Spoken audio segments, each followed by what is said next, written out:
वास्तु के अनुसार घर में इस जगह ना लगाएं आईना या शीशा या दर्पण।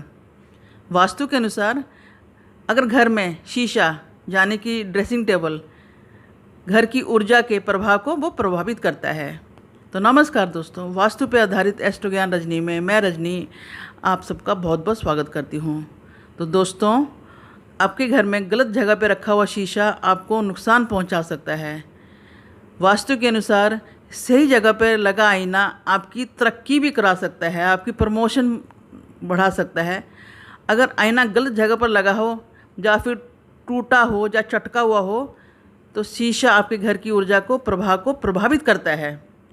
आजकल लोग क्या करते हैं, बाथरूम में शीशा टांग दिया या वॉश बेसिन है वहाँ शीशा लगा दिया या अपने रूम में ड्रेसिंग टेबल कहीं भी रख दिया।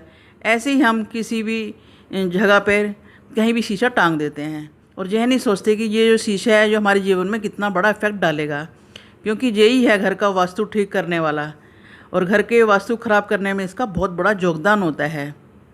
गलत डायरेक्शन में लगा हुआ शीशा नेगेटिव एनर्जी उत्पन्न करता है और इसी प्रकार हम आईना लगाते समय कुछ बातों का हमें खास ध्यान रखना जरूरी है। दोस्तों, मैं आपको बता दूं, वास्तुशास्त्र के अनुसार घर में रखी हर चीज़ का संबंध वास्तुशास्त्र से होता है और इसके अनुसार अगर घर में कोई भी चीज़ सही दिशा या सही जगह में ना रखी जाए तो फैमिली के लोगों में अनेक तरह की मुश्किलों का सामना करना पड़ सकता है।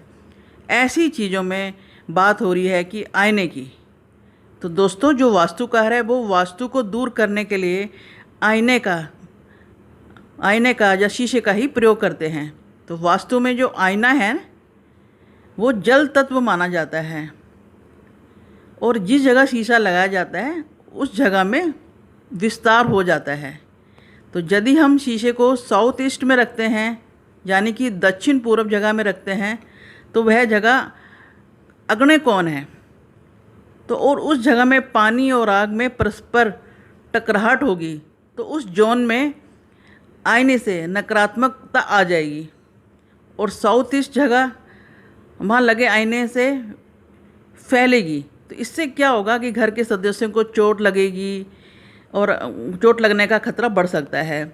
और जो जैसे शुभ अवसर होते हैं, शुभ अवसरों में अजीब सी रुकावटें पैदा होंगी, पति पत्नी में लड़ाई झगड़े हो सकते हैं।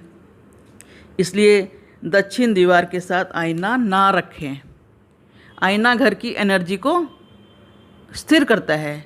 यदि उन्हें सही ढंग से रखा जाए तो वे भाग्य, धन, स्वास्थ्य और खुशी को वो अट्रैक्ट कर सकते हैं और अपने जीवन में समृद्धि ला सकते हैं। और दर्पण को कहाँ रखें? दर्पण को उत्तर या पूर्व की दिशा में रखें। दर्पण को दीवार से लगभग 4 या 5 फीट ऊपर होना चाहिए। इसलिए दर्पण को हमेशा पूर्व या उत्तर की दीवार में इस तरह लगाना चाहिए कि देखने वाले का चेहरा पूर्व या फिर उत्तर की ओर रहे, क्योंकि दक्षिण या पश्चिम की दीवार पर लगे दर्पण उल्ट दिशाओं से आ रही ऊर्जा को रिफ्लेक्ट कर देते हैं और आप नहीं चाहेंगे कि आपके घर में आ रही पॉजिटिव एनर्जी वापस लौट जाए। तो दोस्तों, दर्पण के इस्तेमाल से और भी कई तरह के फ़ायदे उठाए जा सकते हैं। जैसे कि यदि आपके घर का मुंह या दफ्तर का मुंह दक्षिण पश्चिम मतलब साउथ वेस्ट की ओर है तो आप लोग अष्टकोणीय दर्पण को चौखट या दीवार पर बाहर की ओर लगा दें। अष्टकोणीय दर्पण आपको फेंग शुई की दुकान में मिल जाएगा और इस दिशा से आने वाली नेगेटिव ऊर्जा को रोका जा सकता है। दर्पण को हमेशा ढककर रखें। दर्पण के नकारात्मक प्रभाव को कम करने के लिए उन्हें ढककर रखना चाहिए। अगर मकान का कोई हिस्सा असामान्य शेप में है या अंधेरी जगह पे है या उस जगह की शेप बिगड़ रही है तो उस जगह पे शीशा लगाकर वहाँ की एनर्जी को ठीक कर सकते हैं।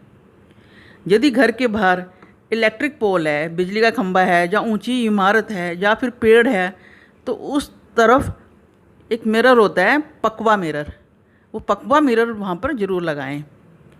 शीशे के सामने शुभ चीज़ रखें, इससे आपके घर में खुशहाली नज़र आएगी। घर की दीवारों के आमने सामने शीशा ना लगाएं। इससे घर के लोगों का शारीरिक तकलीफ़ हो सकती है। दोस्तों, यदि आपके दक्षिण पश्चिम दिशा में, दक्षिण पश्चिम मतलब साउथ वेस्ट में बाथरूम या टॉयलेट बना हुआ है तो वहाँ पर वर्गाकार शेप में ईस्ट की ओर शीशा लगा दें। इससे भी वास्तु दोष दूर हो सकता है। आजकल लोग अपने घरों में सीढ़ियों के आसपास आईना लगाते हैं, लेकिन ध्यान रहे यह आप गलत कर रहे हैं। इससे आपके घर के सदस्यों को उनकी तरक्की में बाधा आएगी, रुकावट आएगी। बच्चों के स्टडी रूम में दर्पण लगाएं। वास्तु में यह सबसे उत्तम माना गया है। भंडार कक्ष में कांच लगाएं, आईना लगाएं, कांच लगाएं। वास्तु शास्त्र के अनुसार कभी भी धन धान्य की कमी नहीं रहेगी। शयन कक्ष जहाँ पर हम सोते हैं, अगर वहाँ दर्पण लगाना है तो उत्तर या पूर्व की दीवार पर ही दर्पण लगाएं। यदि आपने वहाँ पर ड्रेसिंग टेबल भी रखना है तो इस तरह से रखें कि सोने वाले का अक्स शरीर दिखाई ना दे। अगर किसी वजह से ऐसा करना मुश्किल है तो सोने से पहले दर्पण को किसी कपड़े से या पर्दे से ढक लेना चाहिए। शीशे में गंदगी ना लगी हो, धुंधला या गंदा ना हो, इसमें मुंह शक्ल लहरदार या टेढ़ी मेढ़ी ना हो, क्योंकि दर्पण है वो ऑरा को प्रभावित करता है। ऐसे दर्पण लगातार इस्तेमाल से नेगेटिव एनर्जी पैदा होती है। तो दोस्तों, मैं आपको फिर से बता देती हूँ कि जो ब्रह्मांड की पॉजिटिव एनर्जी हमेशा पूरब से पश्चिम की ओर, पूरब से पश्चिम की तरफ और उत्तर से दक्षिण की तरफ चलती है। इसलिए दर्पण को हमेशा पूरब या उत्तर की ओर लगाएं। दोस्तों, वास्तुशास्त्र में कांच का टूटना अशुभ माना गया है। तो वास्तु के अनुसार कांच टूटने का अर्थ, अगर घर में कांच की कोई वस्तु टूट जाए तो उसे घर पे नहीं रखना चाहिए, उसे फ़ौरन बाहर फेंक दें। वहीं कुछ वास्तु शास्त्रों का कहना है कि कांच का टूटना शुभ होता है, यह किसी अच्छी घटना का संकेत होता है। वास्तु शास्त्र के अनुसार कांच तभी टूटता है जब आपके घर में कोई परेशानी आनी होती है, यानी कांच अपने आप पर आने वाली बला खुद पर ले लेता है। तो दोस्तों, मैंने आपको दर्पण के बारे में बताया, उसकी सही दिशा बताई। आशा करती हूँ आपको मेरी वीडियो अच्छी लगी होगी। अगर अच्छी लगी है तो प्लीज़ सब्सक्राइब और लाइक करना ना भूलें। फिर मिलेंगे नई वीडियो के साथ।